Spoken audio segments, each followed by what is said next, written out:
আমরা ৯টা ৪০-এর সময় আমরা এখানে শহীদ জিয়া হলে যে অগ্নিকাণ্ডের ঘটনাটা আমরা এটা জানতে পারি। জানার সাথে সাথে আমাদের মন্ডলপাড়া থেকে আমরা 2টা ইউনিট দ্রুত আমরা ঘটনাস্থলে পাঠাই।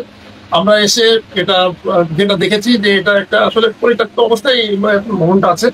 এখানে অনেক ভিতরে অনেক জিনিসপত্র ছিল, যেটা অনেক আসবাবপত্র সহ পরিত্যক্ত অনেক জিনিস ছিল।